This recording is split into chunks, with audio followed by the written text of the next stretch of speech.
We are back with Dale Chapman and Cody Clark of Haunted Like Human.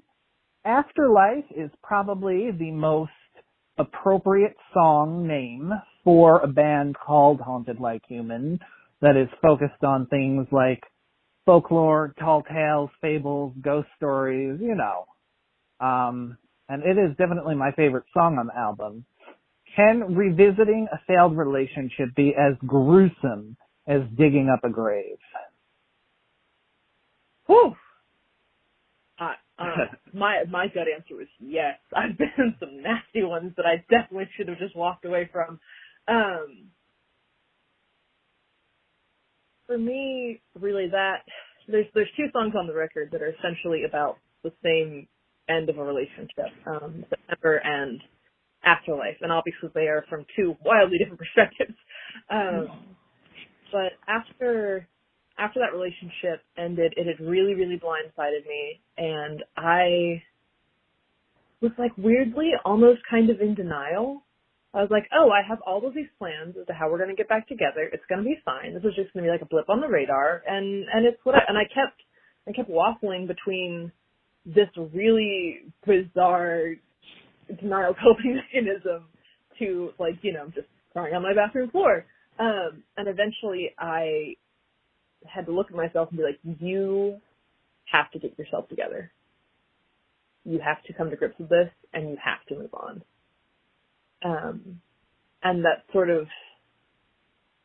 song is kind of like pleading back to myself in that moment of like, you have to move on. You have to stop coming back to this thing that just isn't there. You know, you're living in this fairy tale to save yourself, and it's not worth it.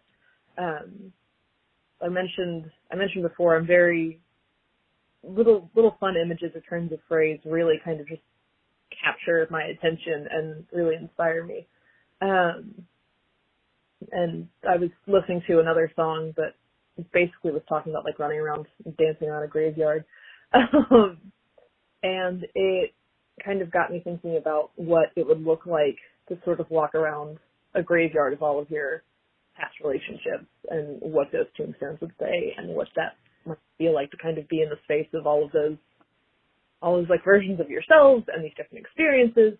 And I had that image honestly for several years before we ever got to this song, because I guess I just needed the right thing to attach it to. Yeah. But it definitely found a good home with my trauma. Cody is very good at when we are sitting down in songwriting. It's pretty even between an active songwriting session and like a therapy session. And we throw ideas back and forth. We talk through things, looking at really like the arc of the story that's in the song and what's making this like character act this way. What's the reason that they're in this situation, kind of thing. We dive really hard into the stories. Yeah. And really, try to pinpoint exactly what story we're trying to tell. And sometimes that means we're slaving over, one line of lyrics for hours or days or months sometimes. Yeah, sometimes our friends don't really want to go right with it, and I can't blame them, but we enjoy our process. Yeah. Cody, do you wind up writing sort of the music and the melody on a lot of these songs? Melody generally comes from Dale. Yeah, I do a lot of the musical structure and sort of the harmonies and I tend to parts. come in with a good chunk of like typically some kind of chorus or maybe a little bit of verse. And for me, the lyrics pretty much always come with melody. They just like come as a package deal for me. Yeah, I would say I help way more with lyrics than I do with melody for the most part. Yeah.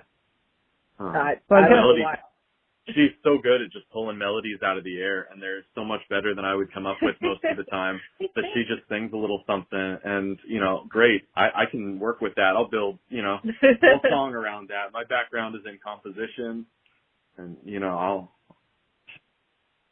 figure the whole song. I guess this one's for both of you then, because,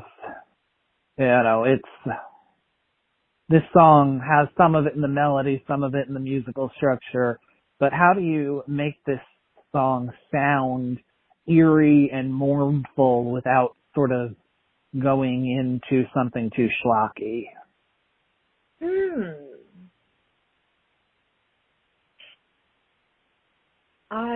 I really wanted to find different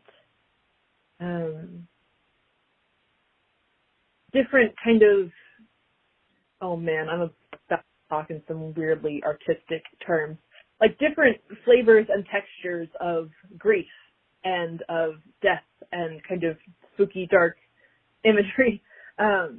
So I was definitely kind of pushing myself. I was like, okay, well, what's a synonym for that makes it darker? And like Cody said, we don't put the song down until it's exactly what we want it to be. So there's always a lot of intentionality in the lyrics. I think that some of like me flipping back and forth into that higher register to add like a little bit of this like ethereal lightness up against some of those like really low register moments. And that really, that kind of consistent dark minor sound throughout, but without the slow tempo that one might associate with a graveyard. Yeah. We wanted something a little bit driving.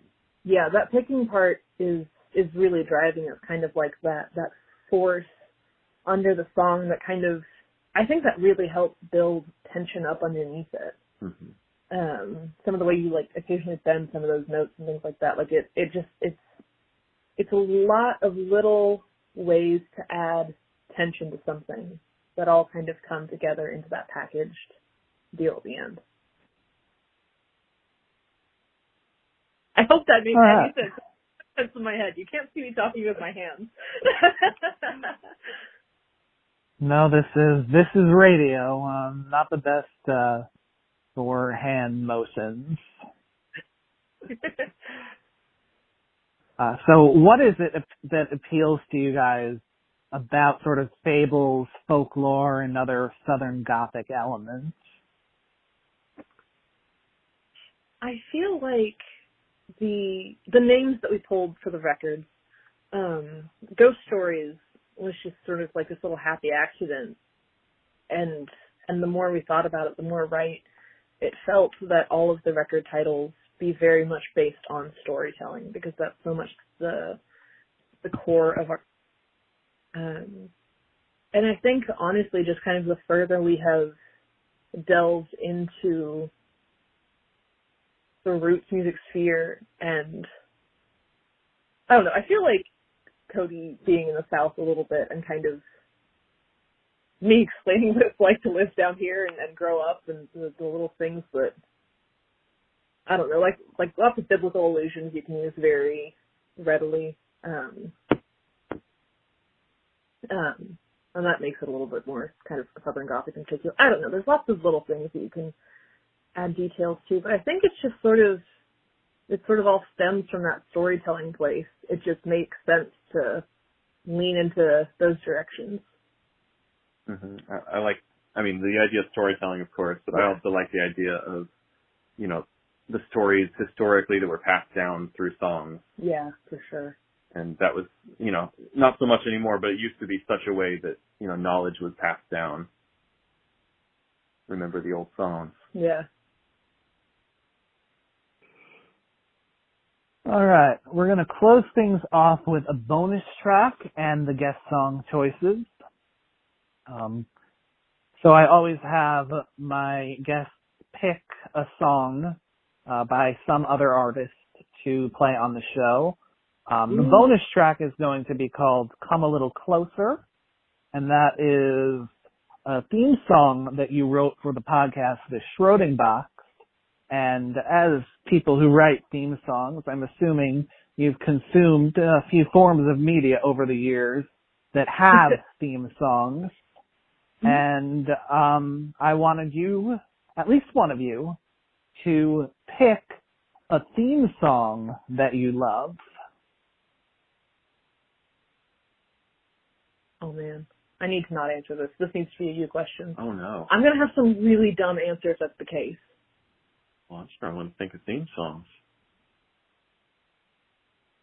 Well, because nowadays, like, some of these shows just have, like, instrumental and not, you know, like what we wrote for the podcast. Mm-hmm. One of my most favorite, feel free to laugh at me, I love the X-Files theme song so much. It perfectly sets the tone. It's spooky. It's fun. It gets you excited. Also, you know, it was just Halloween, and I definitely heard it played a time or two. So that's why it's, like, in my head at the moment. I think it's great, though. I love it.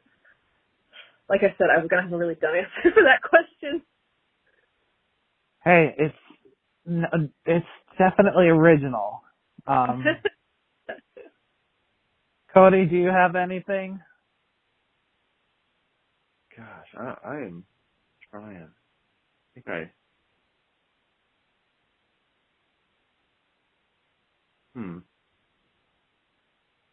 you know what? Yeah, something to say. No, I don't. I was just gonna say it's definitely. I feel like most of the time when we go into interviews, our brains are like ready, and that was one of the questions that both of our brains just absolutely turned to static. You know what I love? I love the theme song to "It's Always Sunny in Philadelphia." I knew you were gonna say that. I knew it. You know, it's the perfect contrast to the show itself, and that music just always gets me. We had a Philadelphia stop on tour in spring of 19, and we definitely just put on the soundtrack of the show and drove around town for a little while. Did you run into any of them? You know, just general debauchery throughout the town? No, unfortunately not. When we're on the road, we're typically, we're rolling in, we're playing, we're going to bed, we're on the move again. Well, when we were walking back from the venue, we were walking to the car, and we saw a big group of guys that were, like, shirtless and drinking and doing pull-ups under a bridge. So that was very much Always Sunny. Yeah, that felt like an Always Sunny experience. I forgot about that. Hey, if you had the theme song on watching that, I would confuse it for the show. That's really fair. But yeah. All right. Well, that's probably the strangest image I've ended an interview on in a very long time. The new album is Tales and Fables. There's push-ups under a bridge, pull-ups under a bridge, whatever. Haunted Like Human. Thanks so much for coming on the show, Dale and Cody. Thanks so much again for having us. This was really wonderful.